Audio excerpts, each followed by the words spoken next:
c'était une fête que de voir Aboubakari Abdoulaye être promu au rang de successeur constitutionnel de Paul Biya.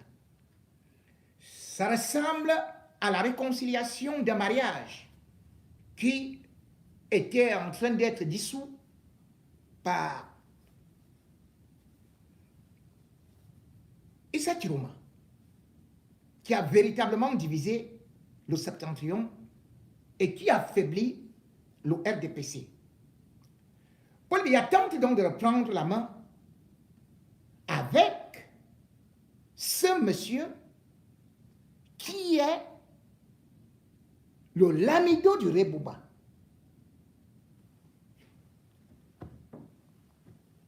Ce n'est pas un hasard. C'est une longue lignée coloniale que Biya rétablit tout simplement. On s'explique. D'abord, je vous ai parlé de l'ancienneté.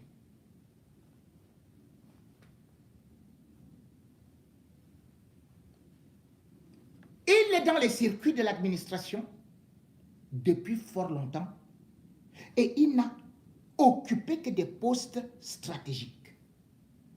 Et pendant que Niat Djifendi croyait diriger le Sénat depuis 13 ans, en fait, c'est lui qui était là derrière pour se préparer surtout la succession du gré à gré. Parce que la réalité, c'est que ce n'est pas lui qui va rester au pouvoir. C'est lui qui va encore passer le pouvoir à un autre Biya, selon ce qui a été établi, selon le cordon ombilical colonial. Pourquoi je parle du cordon ombilical colonial? Parce qu'il faut savoir que le département du... prenons le lamido du Rebouba, pour être beaucoup plus clair,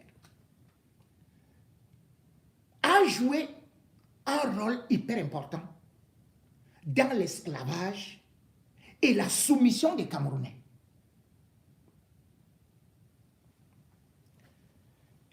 Il faut se dire que dans le Nord, il y avait la pratique de l'esclavage. Et cet esclavage a servi à la France grâce au souverain, c'est comme ça qu'on l'appelait, le troisième souverain du Rebouba. La France était en guerre contre l'Allemagne. Vous connaissez la guerre de 14-16. C'est donc à cette période que le lamido du Rebouba va venir en aide à la France en lui fournissant des esclaves qui seront enrôlés dans les combats.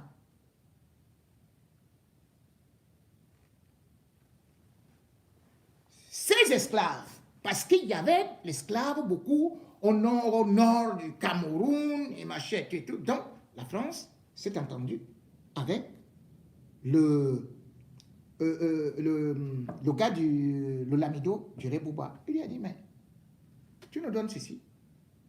Nous, on va signer un accord avec toi et tu resteras presque une antenne de la France. On ne va pas t'imposer ceci, on ne va pas t'imposer cela. Bref, tu seras en liberté. Voilà ce que ces gens ont commencé à vassaliser les populations, à esclavagiser les populations. Donc quand on parle là, qu'à l'ONU, la traite négrière, l'esclavage et tout ça doit être condamné, que la France refuse là et que Paul Biya fait semblant ne pas beaucoup se mettre là. C'est parce qu'il connaît ce qui s'est passé là-bas. Dans le Lamida du Rebouba. C'est un accord qui existe depuis. Parce qu'il faut savoir que le Lamido qui y était entre 1901 et 1945, c'est-à-dire que le Lamido Bouba Diama était déjà dans cette optique, c'est-à-dire qu'il faisait de l'esclavage. Or, en 1966, on va défendre qu'on mette fin à l'esclavage dans le Nord. Le Lamido du Rebouba, lui, il va continuer à faire cet esclavage-là, à pratiquer cet esclavage-là jusqu'aujourd'hui. Jusqu'aujourd'hui. Mais ce qui est beaucoup surprenant, c'est que cet esclavage n'a servi qu'à la France. Ça, c'est l'histoire. Voilà pourquoi est-ce que le Lamido du Rebouba est très puissant. C'est-à-dire, il a son armée. L'armée qu'il a aujourd'hui est une armée coloniale. Parce qu'il fallait aller arrêter des gens. C'est la même chose qu'il utilise aujourd'hui. Le Lamido du Rebouba a sa prison. Dans cette prison, on vous arrête, on vous fouette, on peut vous tuer, on vous libère quand on veut. Le Lamido du Rebouba, si vous voulez donc être président au Cameroun, c'est lui qui vous donne l'onction. Parce qu'il a l'onction de la France. C'était Lamida qui aujourd'hui a par exemple 55 000 têtes. Mais il est très puissant. C'est pour ça que vous avez vu les Francs Billard aller là-bas. C'est pour cela que vous avez vu un certain nombre de choses se dérouler là-bas. Et d'ailleurs, jusqu'à présent, nous sommes dans un état. Comment vous pouvez comprendre? De nos jours, au Cameroun, une république, vous avez un Lamida. Et ce monsieur-là, jusqu'à présent, perçoit l'impôt sur les cheptels. C'est-à-dire que les animaux, les chèvres, les moutons, ils vous taxent l'impôt. Les produits agricoles, vous lui reversez l'impôt. C'est-à-dire que vous êtes cultivateur. Alors qu'il est chef de premier degré. Hein? Mais vous lui versez l'impôt. Il perçoit ça. Si vous ne versez pas, allez hop, on vous met en prison. Est-ce que vous savez que dans le Lamida du Rebouba, ces gens, ce type, oblige aux populations de lui vendre le maïs. C'est lui qui fixe le taux du maïs, le prix. C'est-à-dire, il est l'acheteur. Il fixe le prix. Vous ne devez vendre ça qu'à lui, toutes les récoltes. Maintenant, quand on vient avec des récoltes, c'est lui qui les revend. À qui il veut? Aux entreprises, aux industriels, qui peuvent exporter. Donc, il peut vous prendre au franc symbolique et revendre ça hyper cher. Il torture des gens. Il n'y a pas de liberté, ni rien, malgré tout ce que vous voyez là. Et ils sont donc liés à Paul Biya. Paul Biya, la France. Voilà le cycle.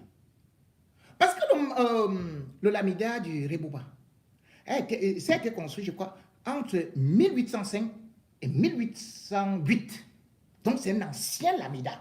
Donc vous pouvez comprendre qu'il a eu tout le temps de pouvoir régenter les autres et de pratiquer l'esclavage.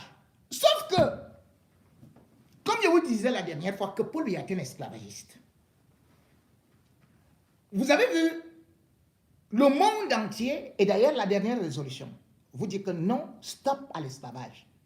Mais vous ne pouviez pas vous rendre compte que celui qui est aujourd'hui le président du Sénat pratique l'esclavage chez lui et qui a eu déjà des plaintes et tout et tout.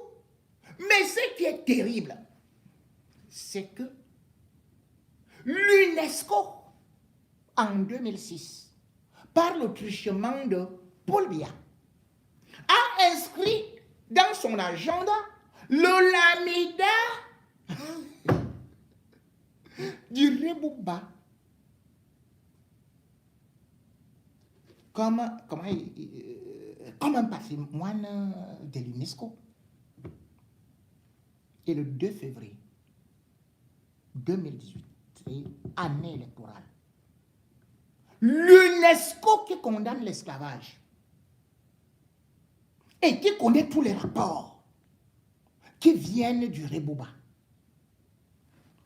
a validé que le Lamida du Rebouba est un patrimoine de l'UNESCO, malgré toutes les dénonciations. Pourquoi? Parce qu'en haut, c'est lui qui vous a dit qu'il est le meilleur élève de la France. Il est avec, justement, le Lamido du Rebouba. Vous allez voir que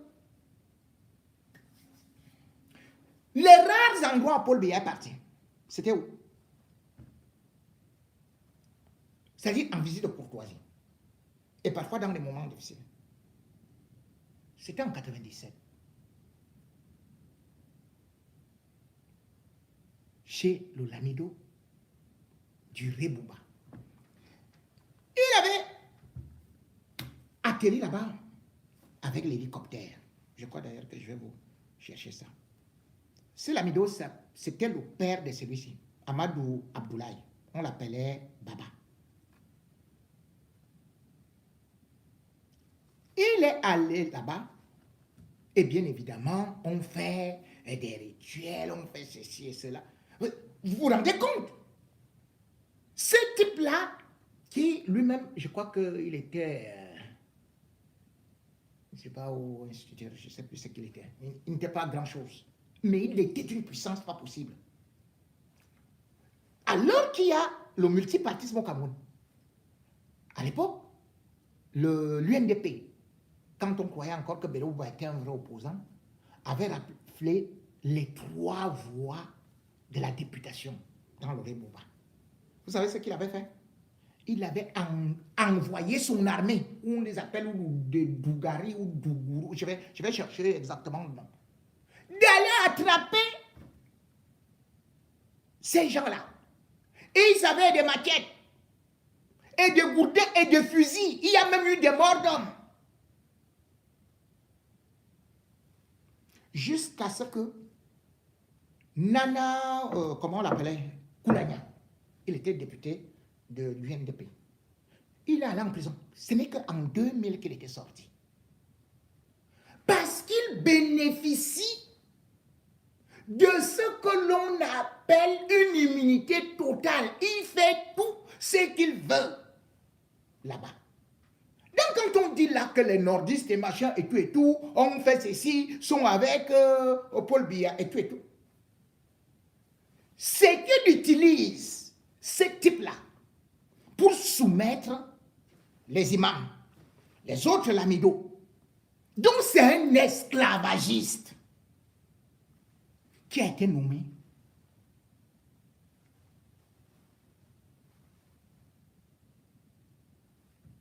au Sénat pour le RDPC, pour la succession de Biya.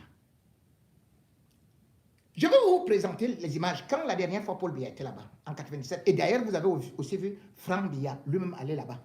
Même Marafa, quand Marafa croyait que Paul Biya lui a déjà donné le OK, que non, tu peux déjà être président, il lui a d'abord dit que bon, on t'enlève d'abord, il enlève Marafa, secrétaire général de la présidence, et met Marafa, ministre de l'administration territoriale, comme à Tangandji. Sauf que Marafa, lui, ne faisait pas le bruit parce que c'est un homme très classe.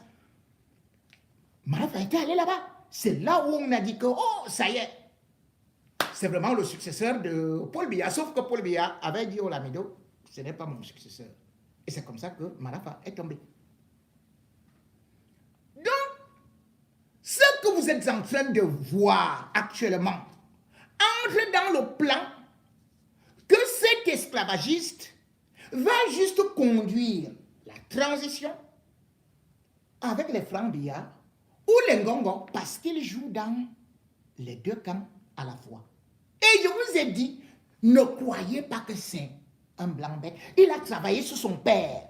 Je vous ai dit que son père, c'est lui qui était le grand ami de Biya.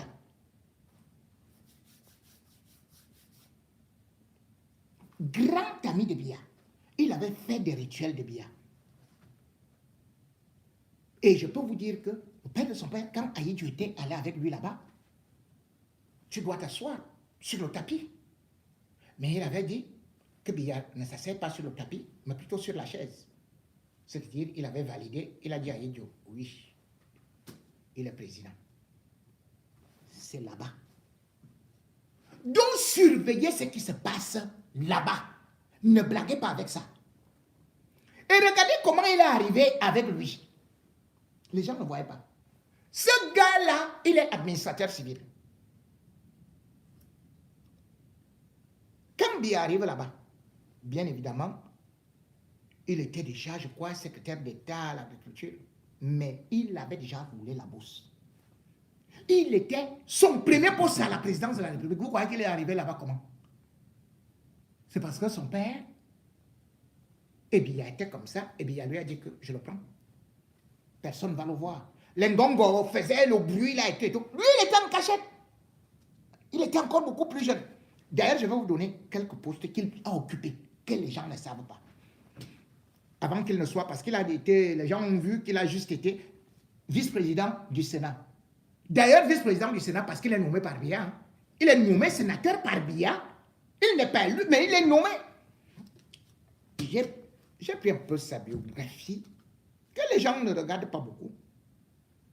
On va se rendre compte qu'en 87 déjà, Biya avait combien d'années au pouvoir? Biya est arrivé au pouvoir en 82. Vous voyez qu'en 87, le gars était déjà au palais.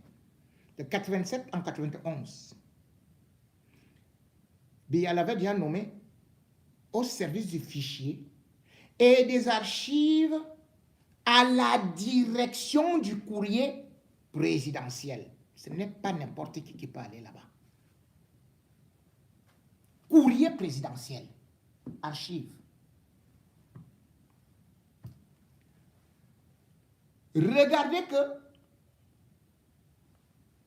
il sera aussi nommé après attaché au cabinet civil.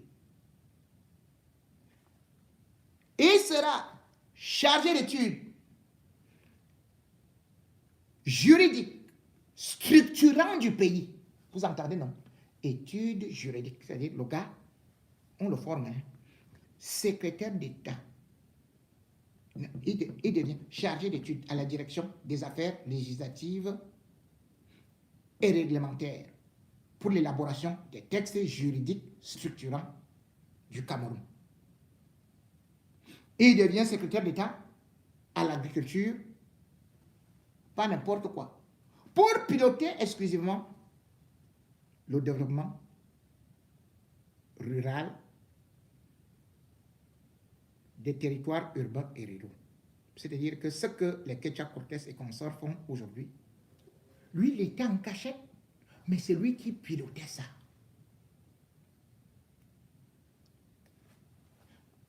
Vous allez voir que il va partir.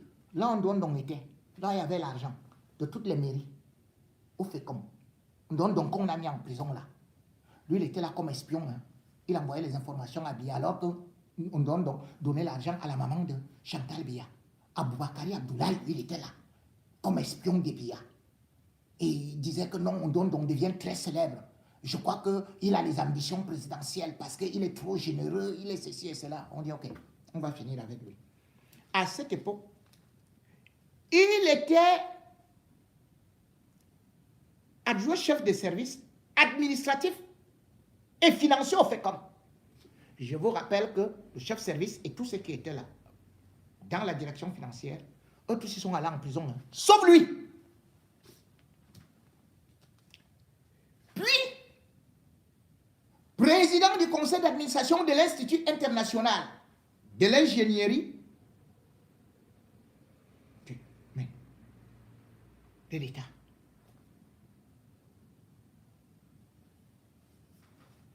Il est même encore allé même dans un peu plus loin sur le plan international pour qu'il ait une expérience internationale. Après avoir été PCA de l'Institut international de l'ingénierie et machin et tout ça, et de l'eau, voilà. Il est devenu président du comité de gestion des interventions FAO, PAM, des Nations Unies. Donc voilà quelqu'un qui a les dougaris, c'est-à-dire qu'une armée qui a beaucoup d'argent, qui est fidèle à Biya, c'est son fils. C'est lui qu'on met donc là-bas. Vous voyez qu'est-ce qu'il y aura? Ils sont donc tout simplement en train de faire ce que nous dénonçons depuis. À savoir, un gré à gré, parce que Biya n'a jamais accepté, Biya n'a jamais imaginé que quelqu'un d'autre pourrait venir hors de lui par des moments, par des méthodes électorales. Biya n'a jamais imaginé que quelqu'un d'autre peut diriger le pays. Biya n'a jamais imaginé que quelqu'un d'autre peut venir survenir à ce qu'on peut dire les besoins. Biya n'a jamais voulu admettre cela. Voilà la vérité. Donc là où nous sommes actuellement, contrairement à ce que beaucoup peuvent imaginer, le régime Biya n'est pas prêt à partir. C'est un régime qui cherche à se renforcer. C'est un régime qui cherche à se réinventer. C'est que Biya a programmé un autre gré à gré qui va encore passer par ce qu'ils appellent un mouton nordiste. Parce que c'est comme ça qu'ils appellent ça. C'est le mouton nordiste qui viendra faire le boulot et eux, ils viendront tout simplement derrière. Ils vont dire que bon, allez, maintenant, on peut aller, que ce soit Franck Biya, que ce soit alors Franck Hertz, tout cela est déjà programmé pour que ce régime puisse se renouveler. Aujourd'hui donc, quand on essaie de regarder la physionomie, quand on essaie de regarder ce que Biya a programmé, mesdames et messieurs, l'homme qui vous disait que il faudrait qu'on retienne de lui qu'il a apporté la démocratie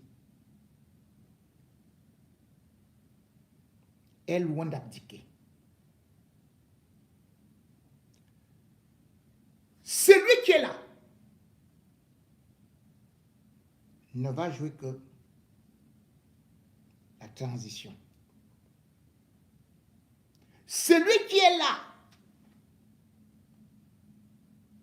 ne va tendre, ne va donner que la perche, soit à Franck Biya, soit à Franck Hertz, et surtout il y a quelqu'un qui est caché derrière, qui est aussi son ami,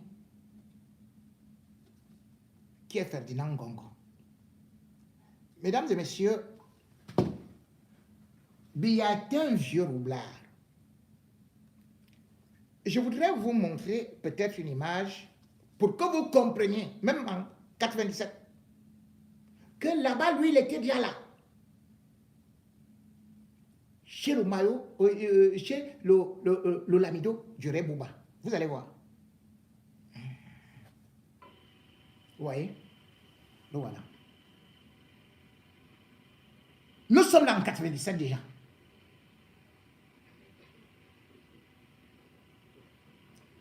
Il avait déjà été présenté par Aïdjo. Et le revoilà. Et il était allé là-bas en hélicoptère. C'est-à-dire que même sa sécurité était surprise. Voilà.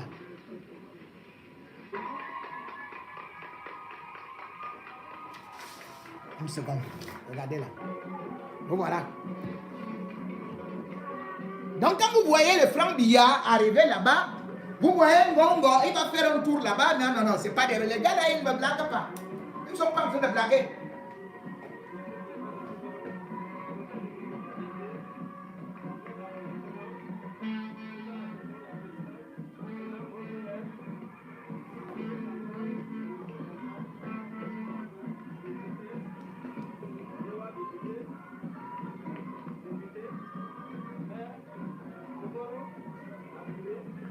Voilà.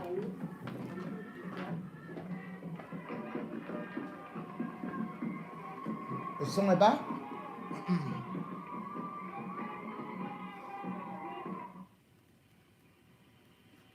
Voilà. Je vous montre, ça c'était sa visite. Biya ne fait rien pour rien. Il ne fait pas par amitié. C'est quelque chose, il écrit tous les scénarios avant. Nous, on est tout simplement là. Il nous joue. Il nous raconte des sornettes.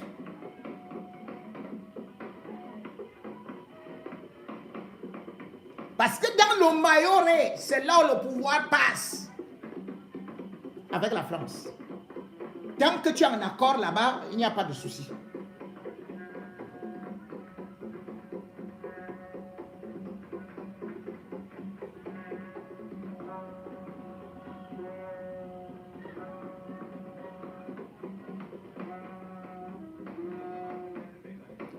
Dans tout ça, vous allez donc voir que il les utilise comme ça.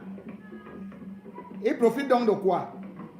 Entre Ngande et les Garois, où est la route? Du RDPC depuis 1992. Le voilà qui parle. Responsable du RDPC dans ce département, tout jeune que j'étais. Vous entendez? Quand j'entre comme Lamido, je viens avec mon écharpe de RDPC. Celui qui veut me suivre dans le RDPC, il me suit. Celui qui veut rester dans l'opposition, il reste dans l'opposition.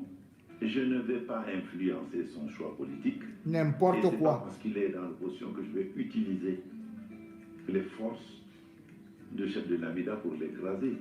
Mais c'est une force d'argument, c'est un combat d'idées. Nous travaillons pour ce qu'il y a sur Terre, mais nous pensons aussi qu'il y a l'au-delà. Et nous ne pouvons pas accepter qu'un chef meure en laissant 6 grands gaillards pères de famille et qu'on les déboute de la succession pour aller chercher quelqu'un pour le clientélisme. Nous faisons peser notre poids et ça nous attire toutes les haines que vous voulez au monde. Mais quand on est tranquille avec sa conscience, on ne va pas chercher loin. Voilà. Nous avons des chefs traditionnels foués complètement à l'opposition. Mais quand il s'agit de la chefferie, ils mettent leur turban, ils viennent se soumettre au Lamido. Et on va dans la gestion de la communauté. Donc c'est ceux qui n'ont pas compris ce qu'est la politique qui créent des polémiques. Mais tous les vrais politiciens, ils ne voient pas de dissonance entre la chefferie traditionnelle et la partie politique. Mais l'objectif est là. Quand on est déjà chef d'une communauté, on veille au bien-être de sa communauté. Et on ne peut pas commencer à énumérer « j'ai fait ce nombre de classes ». Je ne fais pas de bataille pour moi-même. Mais si vous me demandez les réalisations du RDPC ou du président Paul Biya, alors là, nous allons partir sur un cahier très court. Je crois que quand j'entrais comme Lamido en 2005, 2005, nous avions 5 collèges. Aujourd'hui, nous en sommes à 50, combien, je ne sais plus. Voilà. Les forages, l'adduction d'eau. Ah bon? On n'avait pas. Les réseaux de communication, les routes et les ponts. Voilà. Tant de choses que nous pensons que nous... Les routes et les ponts, hein. Mais si je vais me mettre à énumérer, on finit. Où est le barrage de l'Agdo? Il n'a pas gagné parce que nous avons trop travaillé. Il a gagné parce que Dieu a décidé qu'il gagne. Et quand Dieu décide qu'un homme gagne, aucun homme ne peut l'empêcher de gagner.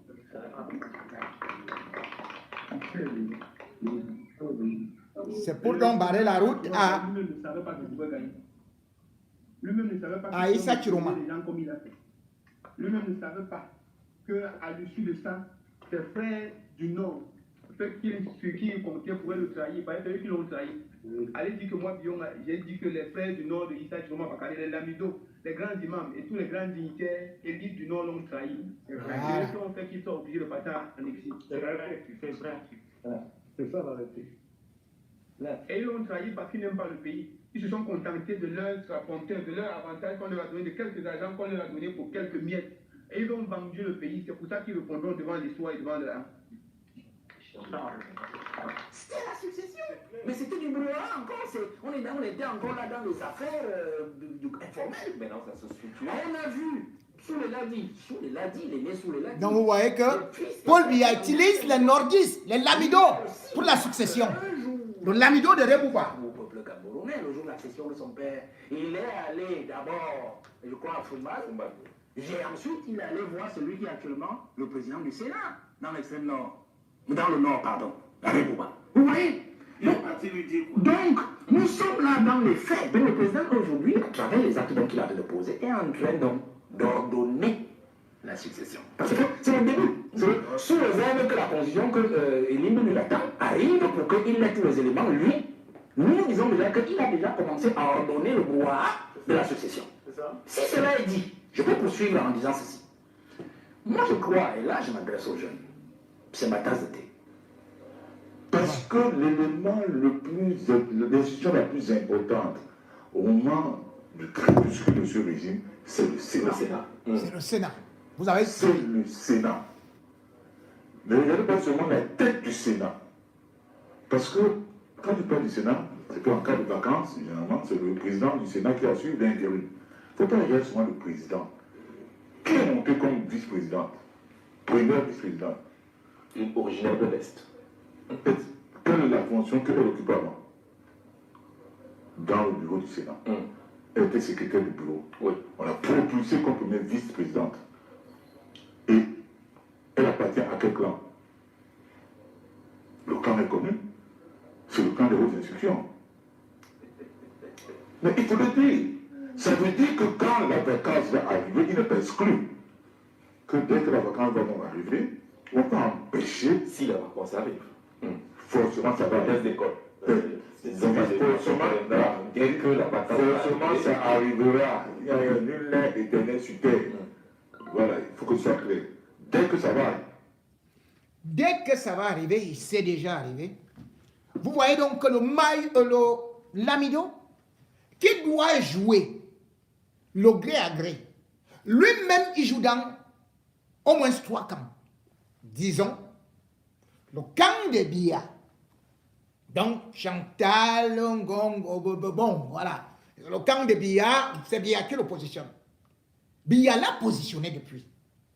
Parce que Biya savait que, beaucoup de gens disaient que non, en réalité, comment est-ce que Biya n'a pas voulu placer Franck Biya? Il savait que s'il place, s'il montre le visage de Franck Biya, ça ne va pas marcher. Donc il faut d'abord un joueur de substitution. Il faut une couverture. C'est à peu près comme quand le chef de l'État arrive. Il y a d'abord les gardiens, et il y a les chevaux, et il y a les voitures de sécurité, il y a ceci et cela. Et il apparaît donc. C'est la même chose qu'Aïdjo a eu à faire. Les gens voyaient Aïdjo Simvodo, voyaient même les nordistes. Mais qu'est-ce qu'Aïdjo a fait? Il est parti prendre quelqu'un dont personne ne s'attendait et dont il avait commencé la préparation avant même 75. C'est-à-dire qu'Aïdjo n'avait que 13 ans au pouvoir. La France lui faisait dire aussi des pressions, lui disait comme il faut quand même que tu prépares ta succession un peu. C'est pour ça qu'il va modifier la constitution.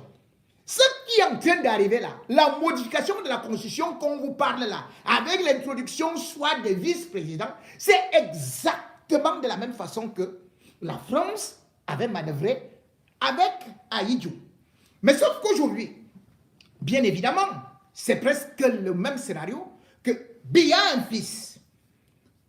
Biya cependant aussi, à côté, et il y a Chantal Biya, qui est avec Ngongo. Et la même Chantal Biya a aussi Franck Hertz, qui se dit, pourquoi est-ce que mon fils ne pourrait pas arriver là-bas? Ça fait donc 3 prétendants, un mari. Voilà, parce qu'elle va toujours continuer à rester comme première dame. Et de l'autre côté, pour mieux se rassurer cela, puisque la transition doit être faite par le Sénat, c'est-à-dire Aboubakari Abdoulaye. L'Assemblée nationale Maintenant, du Cameroun, les lois, c'est où? C'est en à l'Assemblée. pleine manœuvre d'un coup d'État Échiré. législatif. Je suis Hassan Michael Koumba, potentiel président de la République du Cameroun. Là, c'est le coup d'État législatif d'abord qui doit passer. Ces derniers jours sur la scène politique camerounaise ont été marqués par des changements à la tête du Parlement. Le Parlement, qui est l'organe législatif du Cameroun, et comporte deux chambres, le Sénat et l'Assemblée nationale. Nous avons vu des changements à la tête de ces deux chambres. Un nouveau président du Sénat, ainsi qu'un nouveau président de l'Assemblée nationale. Alors, nous nous posons tous la question, pourquoi ces changements maintenant? Alors, je pense que la réponse est simple. Le régime en place cherche à mettre en place un mécanisme de succession.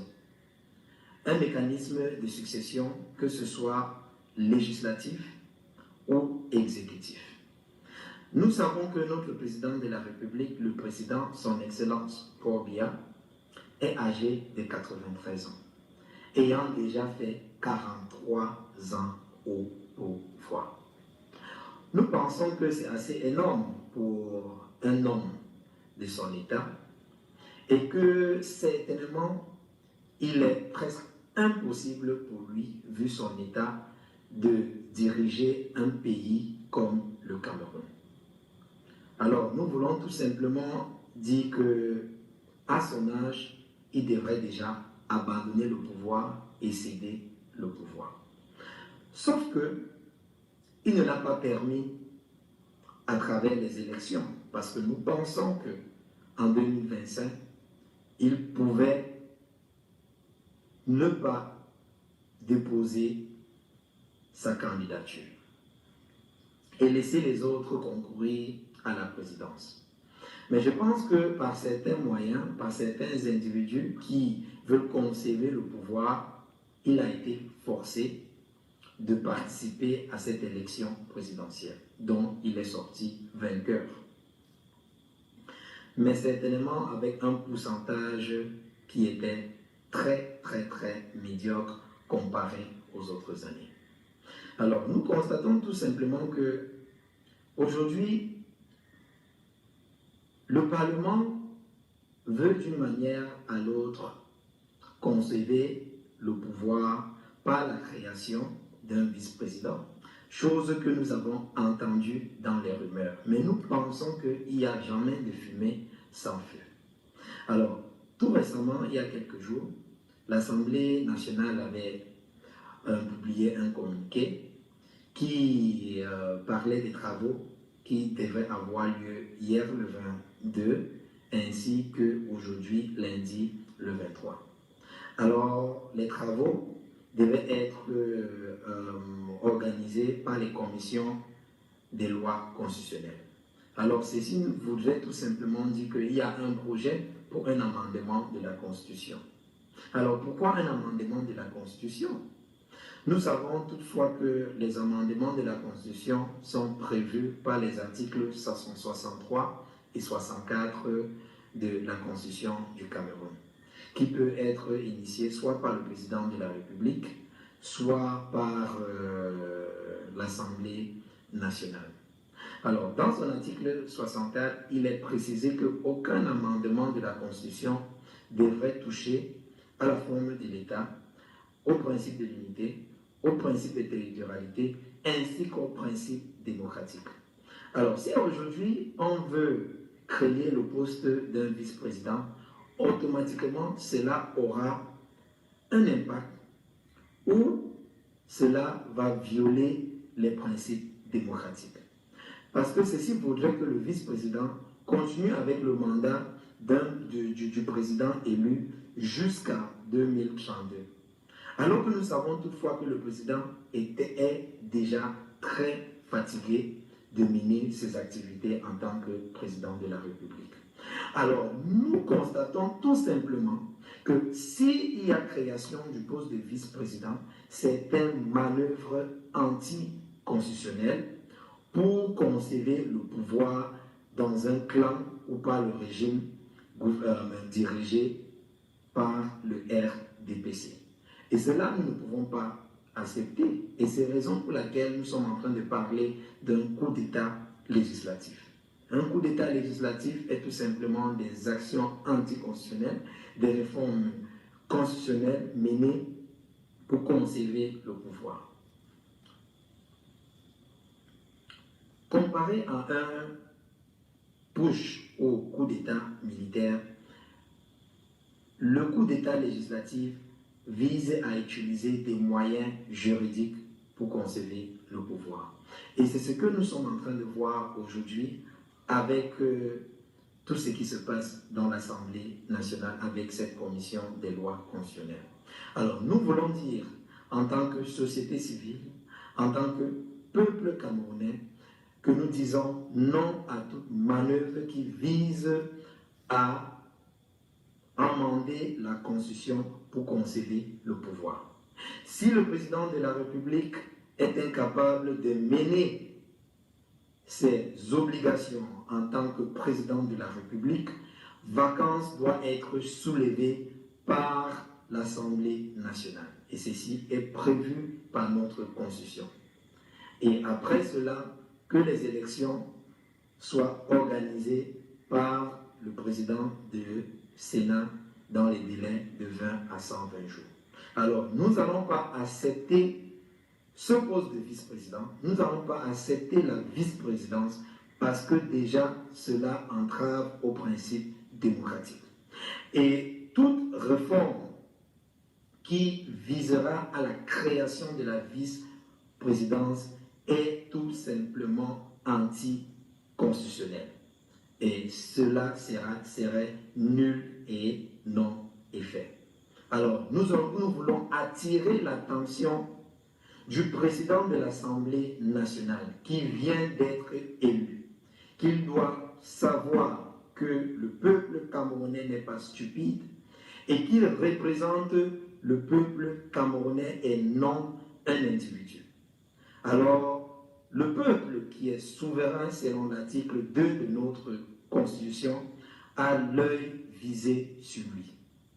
Alors, il doit le savoir que le peuple camerounais aujourd'hui est éveillé, le peuple camerounais aujourd'hui est différent, le peuple camerounais aujourd'hui est fatigué du régime du RDPC, le peuple camerounais aujourd'hui veut le changement. Nous n'allons pas accepter ce coup d'État législatif. Nous disons non au coup d'État. Oh là là, c'est pas possible. Je vous en prie. Législatif. Je vous remercie. Soyez bénis, peuple camerounais.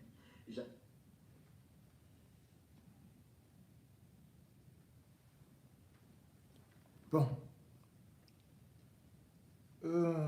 Mesdames et messieurs, vous avez donc suivi les doubles coups d'État. D'un côté, il y a le coup d'État législatif. Ils ont commencé par proroger les mandats des députés. Parce que c'est là-bas où les lois doivent passer. Et si jamais l'opposition était majoritaire, cette loi et ce charivari constitutionnel ne pourra pas aboutir. De l'autre côté, au Sénat, Aboubakari lui dit tout simplement, finissez là-bas, commencez là-bas et j'ai fini le travail. Et ce que vous voyez là, ça, c'est comme je vous le disais, c'est une méthode ancienne qui bien évidemment vient de la métropole, c'est l'héritage de la métropole, c'est l'héritage colonial. Lorsque vous regardez ça, vous croyez que le Cameroun est souverain, il est indépendant et tout et tout. Non. Ici à Paris, on est aussi à la manœuvre. Parce que le Cameroun, c'est le poumon économique de l'Afrique centrale. Et il faut bien une continuité. Il faut bien une continuité par rapport au changement que Kamto ou bien Issa Chiroma, un opposant qu'on trouve radical qui viendra bouleverser l'ordre des choses. D'ailleurs, il y a une lettre confidentielle qui avait été adressée au Quai d'Orsay. Et vous allez voir que c'est la même chose. Par l'ambassadeur du Cameroun, de la France au Cameroun. Ça, c'était au temps d'Ayidjo. Il était ambassadeur entre 1972 et 1974. Vous voyez que c'est juste après cette lettre-là que Paul Biya, que Ayidjo va modifier la Constitution. Parce qu'avant, quand Paul Biya, avant la modification de la Constitution, on disait que c'est le président de l'Assemblée nationale qui doit être le successeur constitutionnel. Mais on se rend compte, la France s'est rendu compte que ce serait un peu compliqué. Dans la mesure où, généralement, l'Assemblée tombait entre les mains des anglophones. C'est comme ça donc que Ayidjo modifie la Constitution. Ça devient le Premier ministre qui est nommé en 1975, qui est Paul Biya. Paul Biya était secrétaire général en 69. Donc en 75, il est nommé Premier ministre. Mais regardez un an avant sa nomination, ce qu'on appelle un câble diplomatique, qui est écrit, qui est adressé au Quai d'Orsay.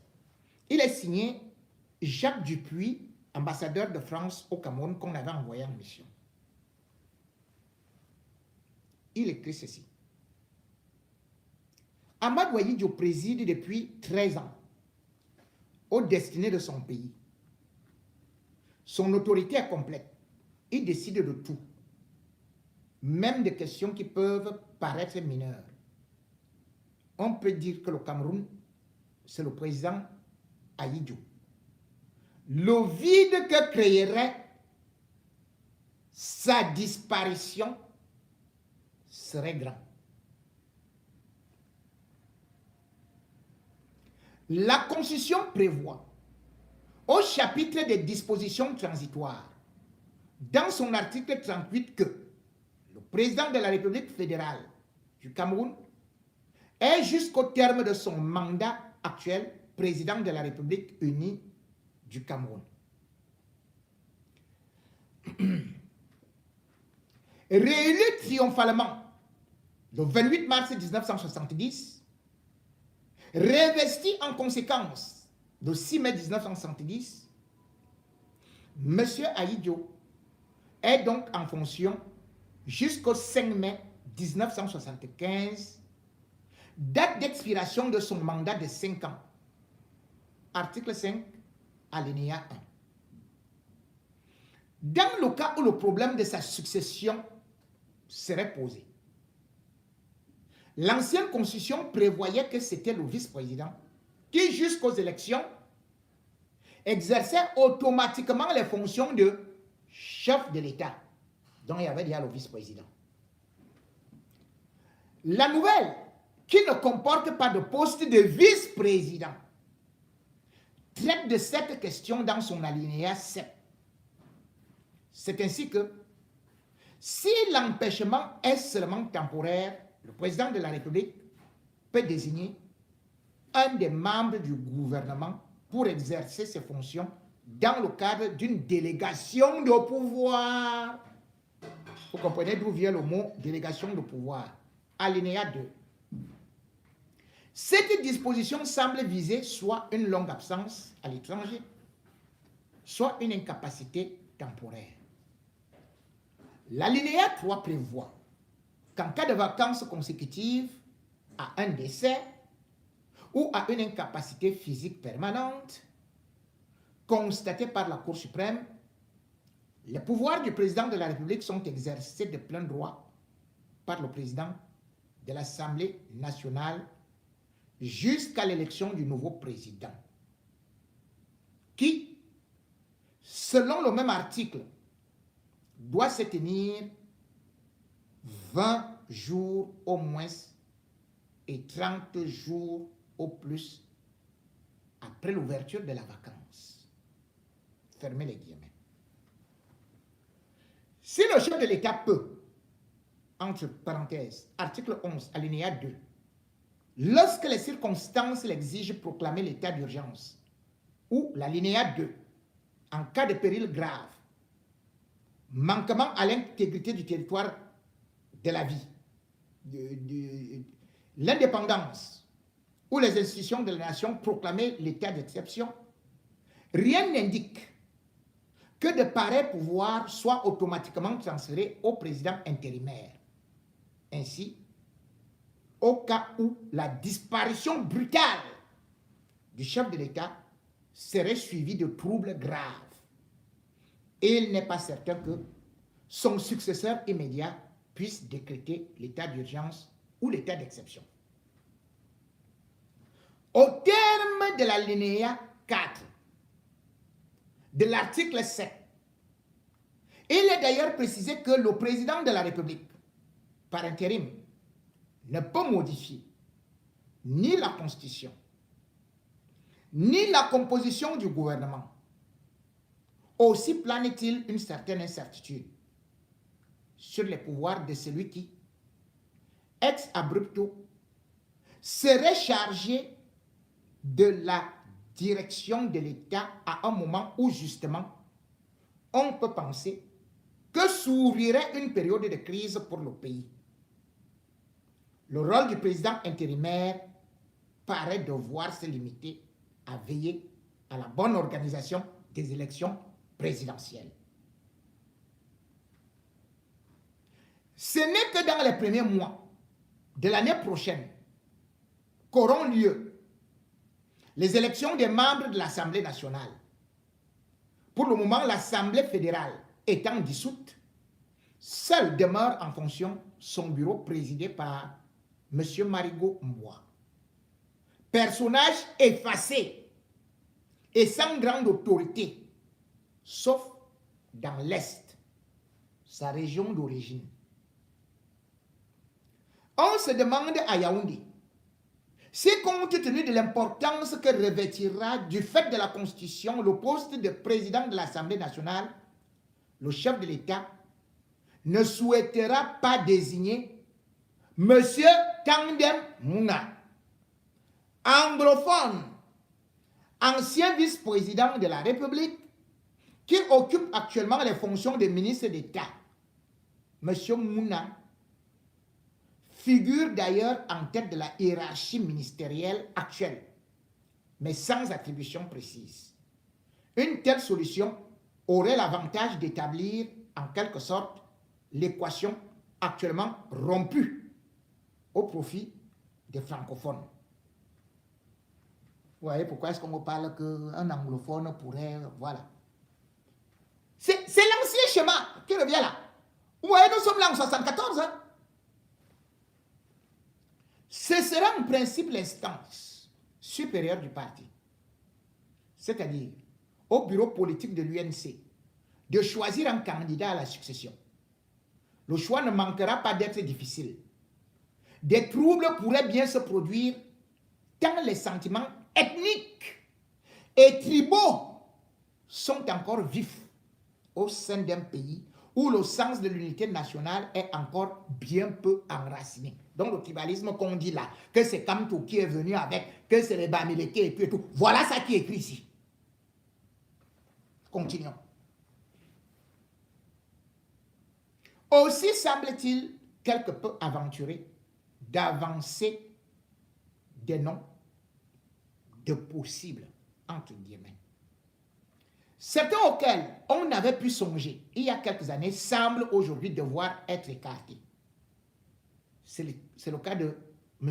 Enoch Wayep, ministre du Travail et de la Prévoyance sociale, qui dut abandonner ses fonctions ministérielles pendant un an en raison des soupçons qui avaient pesé bien à tort sur lui à propos de l'affaire de l'évêque Normand, Bamileke comme lui.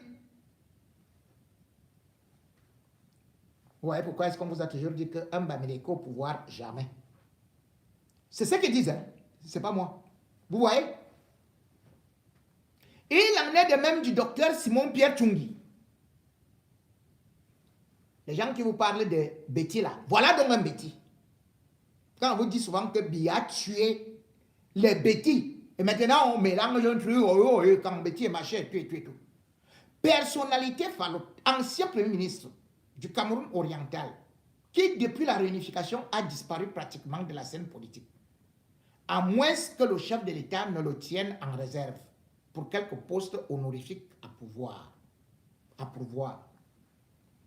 A priori, il pourrait sembler que la présidence devrait passer à quelqu'un qui ne fut pas originaire du Nord. Vous voyez? La présidence, ce sera quelqu'un qui n'est pas originaire du Nord. Si M. Ahidjo, musulman et nordiste, est apparu à l'époque comme étant le meilleur commun dénominateur du Cameroun, l'élection d'un de ses corélégionnaires qui n'aurait pas son autorité personnelle pourrait peut-être susciter de vives réticences. D'ailleurs, on se plaint ici discrètement de l'importance excessive que les gens du Nord ont pris dans le gouvernement et l'administration. Mais les grandes ethnies du Sud, du littoral et de l'Ouest pourraient-elles se mettre d'accord? Cela semble aléatoire. On peut cependant songer à certaines personnalités toutes francophones, les anglophones ayant dans l'état actuel des choses aucun espoir de diriger un pays où la langue française reste prépondérante. Peut-être en premier lieu, vous comprenez, suivez bien cette partie. Peut-être en premier lieu, faut-il citer M. Aïssi Mbodo, ministre de l'administration territoriale, secrétaire politique du parti, tout dévoué au président Ahidjo, qui a fait sa carrière et dont l'étoile monte.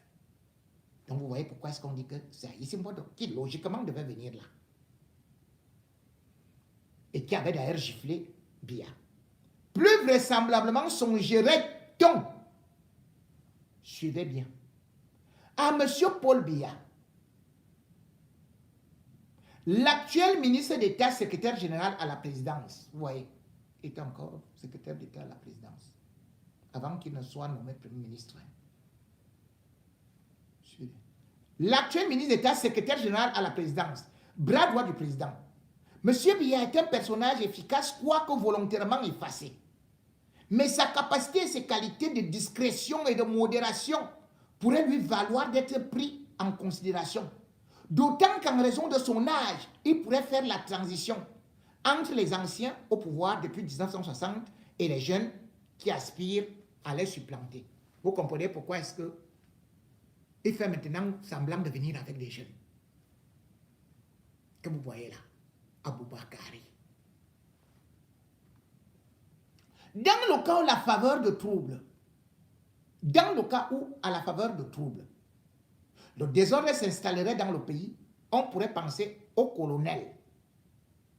On ne voit pas cependant les membres de la hiérarchie militaire donner des signes d'un intérêt particulier à l'égard de la chose politique dont ils sont soigneusement tenus à l'écart. Ceux qui sont parvenus au plus haut poste s'y trouvent, sont en raison de leur fidélité au président, soit parce qu'on est assuré qu'ils ne risquent pas d'inspirer des pronunciamentos. Tous ont à cœur de profiter des avantages matériels attachés à leur profession. Voilà pourquoi est-ce qu'on vous dit le coup d'État au Cameroun, oubliez. Par contre, un facteur nouveau est apparu ces dernières années, dont il faut aujourd'hui tenir compte, ce qu'on appelle les jeunes diplômés, dont l'orientation politique se situe en général plus à gauche de celle des responsables au pouvoir, presque tous installés dans leur position depuis l'indépendance. Ils pourraient donner de la tablature aux dirigeants de l'UNC et songer à un candidat sorti de leur rang. Cette hypothèse ne saurait être exclue, mais est très minime.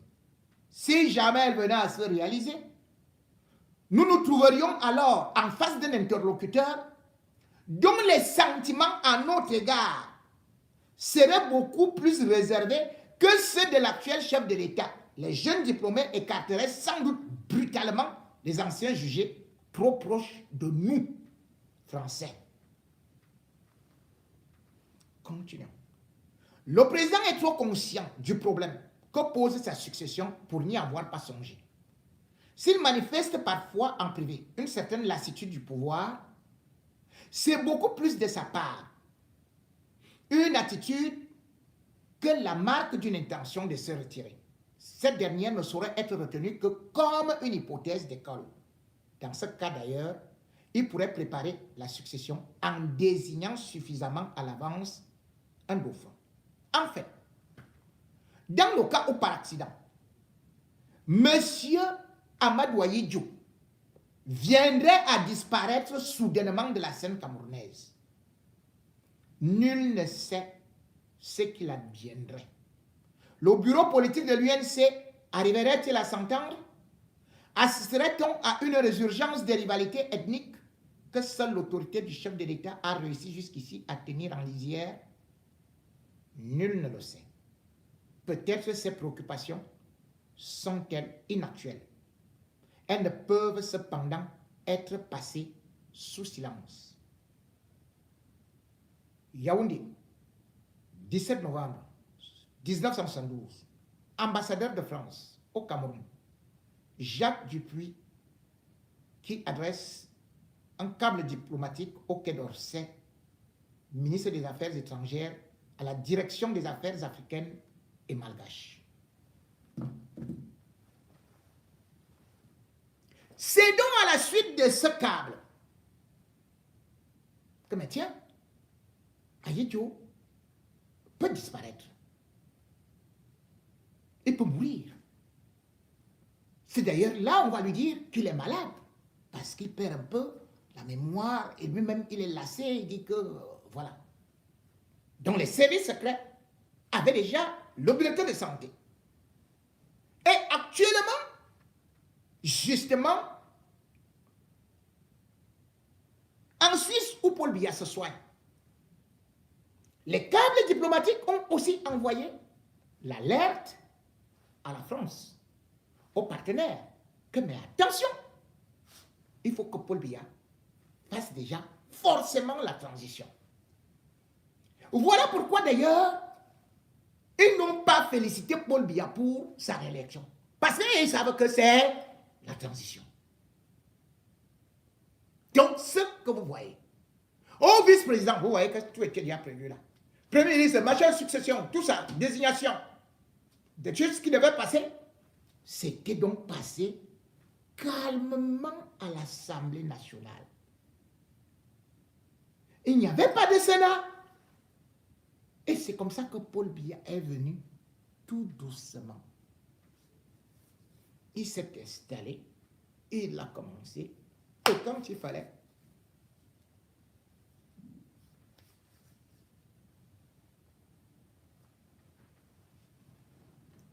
personne ne le voyait. Seul Ahidjo et la France le savaient.